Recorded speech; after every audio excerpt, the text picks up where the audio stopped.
If you watch him and you really study him, he like things that look out of rhythm for most isn't out of rhythm for him. Like he has his comfort spots in terms of like a quick shot, dribble into a shot. He's better, in my opinion, in terms of just more being fluid in terms of his perimeter shooting. Like you can see like his sigma, his catch and shoot threes. He just looks more comfortable to me. But he's a really tough cover. He's very compared to other people, he's very unorthodox. So you got to be able to study him and understand, how deep he gets the basketball. When he gets angles, he's very dangerous. When he gets angles of driving, especially from the top, because now you have a little bit more space, in those areas. So it's not one of those things where it's the guy guarding him. It's five people being aware. And when he's doing that and he's passing the basketball and making the right decision, he can set up a lot of his teammates also. You kind of deconstruct some of the inconsistencies we talked about after the Ohio State game, especially defensively. Where do you start? Yeah, I think it starts with on the basketball. I know it starts on the basketball. You just can't, let the ball be in the paint and live in the paint. Like you've got to be able to draw a line in the sand and move your feet and keep the ball out of the paint. And like when you get into rotations, that becomes harder. But when you're not in rotations, that's when you have to do a much better job. And it's not always like you have built-in help, and that help can be there, but the help can't always be there, especially when you're dealing with Bruce Thornton or you're dealing with John Mobley and their range and their ability to play make. Well, if neither one of them have the basketball and now somebody else is driving it, man, it really puts you, because they stretch out and the three-pointers mean so much, they really stretch you out, and you got to do a better job of keeping it there. And so we've done different stuff in ball screen defense because of that. We've been more aggressive in our ball screen defense because we don't want to be in a drop all the time where they're just getting in the paint, living in the paint. And now when those things happen, and now our rebound balance isn't great. So we've tried to make adjustments throughout the year and really try to push that ball out. But to me, it starts with, guarding the basketball and, having some pride in keeping the ball in front of you. You started the game pretty good defensively. Is there a connection between Oscar having energy to start games and you guys being pretty good defensively? Yeah, he's a guy that, about 4 to 5 minutes is about his limit in terms of, not losing it right there and getting gassed. So you sub him, and sometimes when you do that, he's playing well at those times. We went through this with a lot of the size that we've had. When we stick with them too long, it ends up being counterproductive. They need a break. They need to get there and have energy. I thought he was fabulous the first half against Michigan State, and then he just got gassed where he was done. And for whatever reason, he just, he wasn't effective in the second half. And that's where, he's got to just get those quick 4 to 5 minute spurts and keep that energy and keep playing. Like there's nothing besides, in my opinion, that concentration. But, we need the guy who got 10 offensive rebounds at Nebraska. Like who doesn't, right? But that's what we need. We need that aggressive on the glass. We need him wanting the basketball inside, and scoring the ball. And I think that really helps, just across the board. It definitely helps TK. Experience is always good, obviously, but there's also kind of a weight to expectation. In a stretch like this, is your team kind of struggling to find the joy right now just in basketball? I think that's fair. I think that happens to any teams that kind of get into a rut, during the season. You can't say all teams get into a rut, but most teams do. And now, how do you get yourself out of that rut? Like you gotta make your hard work fun. And if you look at it what constantly gets said is do your job, right? And you're like, well, if it's not a job, you're supposed to play basketball and have fun with it. But when it gets down to it, if you don't do your job, you're not going to have any fun. And so now, more discipline you have, the more fun you'll have. And so I think that's us. I think, I wouldn't say it's absent-minded, but just a loss of concentration at times, especially how we're defending certain things. You got to concentrate. And when you concentrate and you have that discipline and you're talking and that constant communication, that gets contagious, and you're going to have a lot of fun. You got to work your ass off to get out of a rut. And, the old saying of, if you're tired of the hole you're in, then stop digging, right? Like keep the game simple.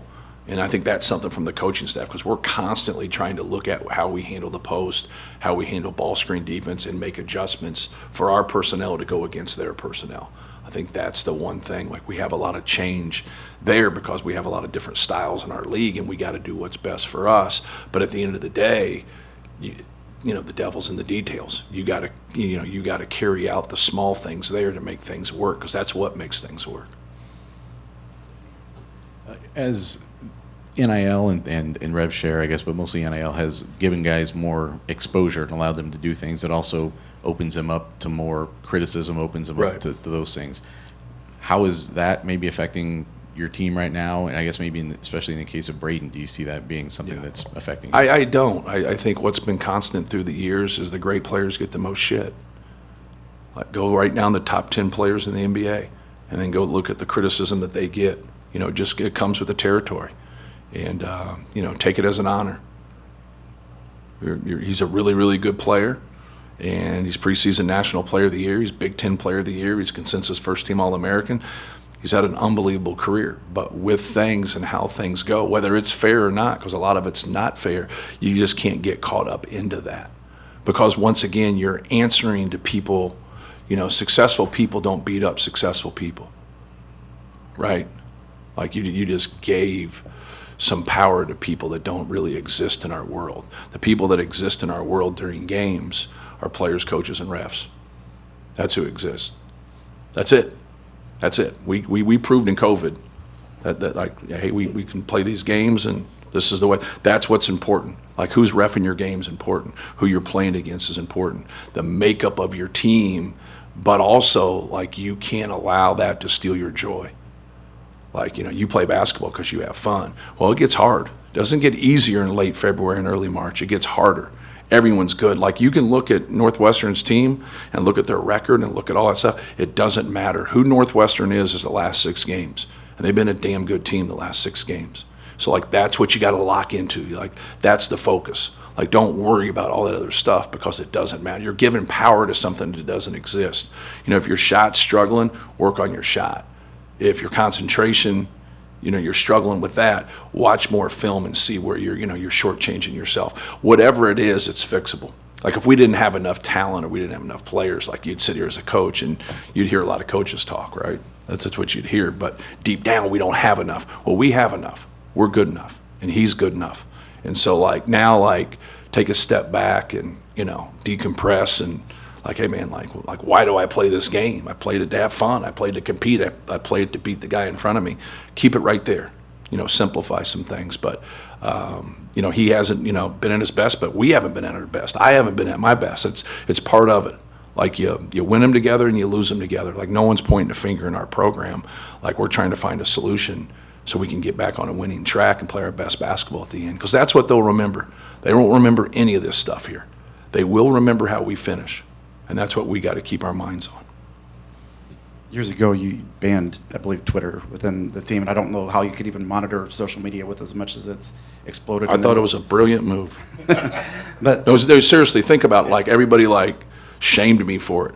But what helps your team? Like, you're a coach, like, what helps your team? Like, you look like a curmudgeon when you do that, but at the end of the day, is it better for our team to be on Twitter, or is it better for our team not to be on Twitter? I don't think there's anybody out there that would answer that differently. Everybody be like, yeah, if you want to know what's best for basketball, but, like, as that's being said, like, we're going to be done here in a couple minutes. I'm going to walk out on the way to, I'm going to check my phone. Like, we all, like that's how we roll, that's how we live, but you got to be able to, not swallow the poison. is there like an education in place? Because when you're 18 or 19, I think you're probably going to take these things personally. That is a very minor part of the fan base that just has a voice. But it's also like, I thought Nick Saban summed it up well. Like, if you want everybody to like you, like, sell ice cream, right? You can get those, like the red, white, and blue, or you can get the orange sickle, or you can get a drumstick. Everything would be great. This is competitive basketball. It's the way it is. People are going to blow you shit. The thing that I don't like about it is, like, I think Notre Dame, Kentucky, Indiana, Ohio State, like, they should blast us. I don't like when Purdue blasts Purdue. Like you're not with us there. Like, and it doesn't mean you can't like talk the game. Like that's one thing. But when you get personal and you say things personal about our guys, I got a problem with it. Like you're like, come on, like you're on our side. Like if Ohio State wants to blast us, good. They're our rivals. Indiana's our rivals. Notre Dame, like that's part of it.